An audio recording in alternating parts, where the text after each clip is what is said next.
pakai media. Media itu membantu khalayak kita untuk lebih mengingat pesan yang kita sampaikan. Soalnya ini ada penelitian, kalau kita menggunakan media visual, itu tuh orang bakal lebih mengerti, lebih paham sampai 200% dibandingkan kalau kita cuma sekedar ngomong. Jadi diingat ya, kalau misalnya kita sambil mengajar misalnya, terus habis itu sambil menunjukkan video atau menunjukkan foto. Nah, seperti yang saya lakukan ini kan ada fotonya camp seorang ahli dalam komunikasi kan. Ini saya sampaikan fotonya di sini. Nah, ini bakal lebih merangsang mbak-mbak mas-mas untuk lebih ingat. Oh iya ya, kemarin itu kan dijelaskan sama Mas Ferry di slide yang seperti ini, yang sebelah kirinya itu ada fotonya camp gitu. Nah, dengan seperti itu ini materi yang disampaikan itu bakal bertahan lebih lama di otaknya kita, di otaknya para halayak. Jadi kalau bisa saat menyampaikan sesuatu, saat kita sedang berproses komunikasi dengan halayak kita, itu menggunakan media apapun, entah itu visual atau audio atau keduanya, audio visual.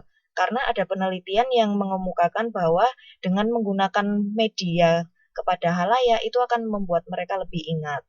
Dan kalau bisa juga interaktif gitu. Misalnya dengan cara memberikan sesuatu yang bisa disentuh oleh halayak atau bisa ditanyakan oleh halayak, itu juga akan lebih melibatkan mereka dan juga bakal membuat pesan itu lebih bertahan lama gitu. Nah, itu tadi terus kan sudah dijelaskan sama Mas Ferry beberapa faktor yang mendukung keberhasilan komunikasi bermedia. Jadi ya seperti itu tadi. Yang pertama, bisa meningkatkan pengertian atau pemahaman kan. Kemudian meningkatkan daya tarik, ya jelas daripada kita ngomong doang terus habis itu kita menunjukkan chart atau grafik atau foto di sebuah slide atau di sebuah brosur, itu pasti lebih menarik kan daripada kalau kita cuma menonjolkan kata-kata gitu aja. Nah, makanya itu kita bisa memakai media itu. Nah, kemudian juga ya bisa merangsang halayak untuk bertindak, ya itu jelas. Kemudian lebih efektif, pengajaran keahlian lebih efektif. Coba bayangkan, misalnya kita sedang memproduksi sebuah HP ya, iPhone misalnya. Kemudian kita langsung memasarkan ke ke para pembeli gitu. Kita jual ke pembeli. Tapi yang buku tutorialnya bagaimana cara menggunakan iPhone itu nggak ada gambarnya sama sekali. Cuman tulisan aja. Jadi pertama, saat menyalakan iPhone, Anda harus menekan tombol yang ada di tengah. Kemudian setelah itu menyala, Anda harus memencet ini. Nah, kalau nggak ada gambarnya, ya mana kita bisa tahu ya kan? Agak sulit untuk memvisualisasikan itu. Makanya itu kalau misalnya kita ngasih tahu seseorang supaya lebih mudah, itu bisa menggunakan gambar atau audio atau gabungan dari keduanya gitu. Nah, ini juga sudah jelas ya, memperpanjang waktu, kemudian memberikan perolehan pengalaman yang tidak mudah. Kadang pengalaman yang kita peroleh itu tuh sulit untuk diceritakan kepada orang. Misalnya saya kemarin habis hiking di Yangmingshan gitu. Kemudian saya cerita ke mbak-mbak mas-mas. Mungkin agak susah kalau misalnya saya cuma cerita, iya kemarin itu gunungnya itu tinggi, dingin sekali. Kemudian capek soalnya saking tingginya gitu. Nah, daripada cuman cerita seperti itu, lebih baik ditunjukkan fotonya atau videonya. Karena Mas Mbak bisa ngelihat sendiri, oh tinggi, soalnya itu kelihatan jurangnya itu sangat dalam gitu. Makanya bisa bayangin tingginya seberapa. Terus, oh iya ya, dingin banget ya, soalnya banyak kabutnya. Terus kelihatan orang-orang pakai jaket tebal, kedinginan gitu. Nah, itulah pentingnya kita menggunakan media. Oke Mas, langsung lanjut ke yang media inovatif.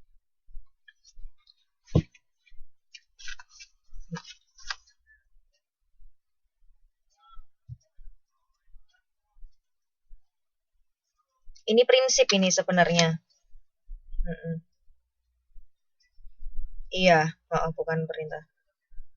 Enggak, langsung ke media inovatif aja nggak apa-apa. Itu bisa dibaca sendiri nanti.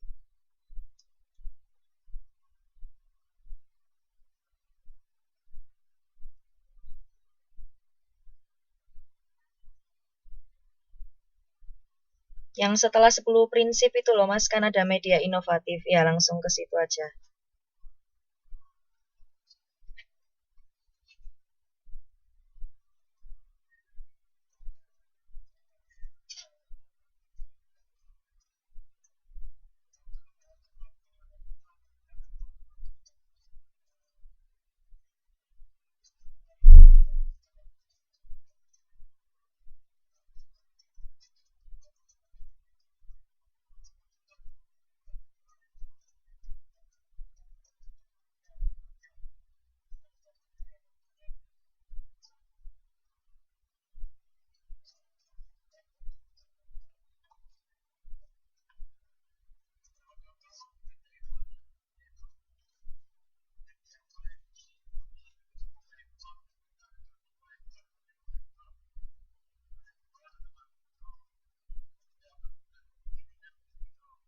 Mm-mm.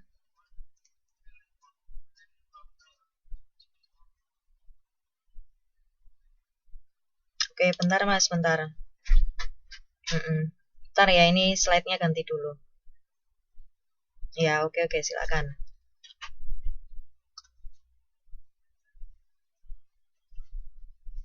Oke, lanjut Mas. Ya,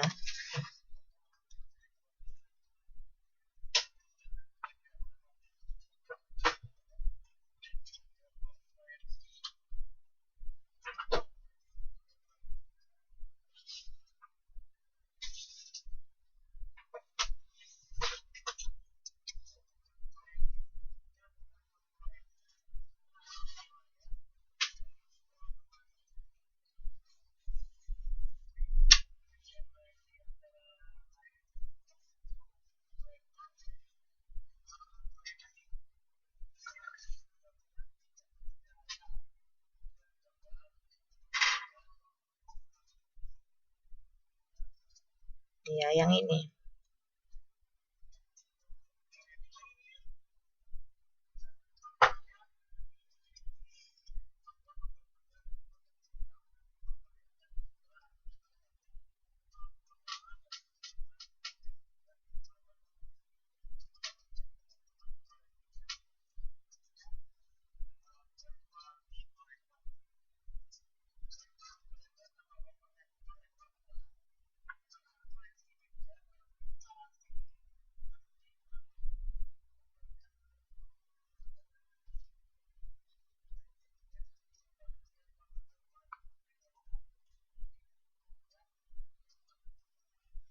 Mm-mm.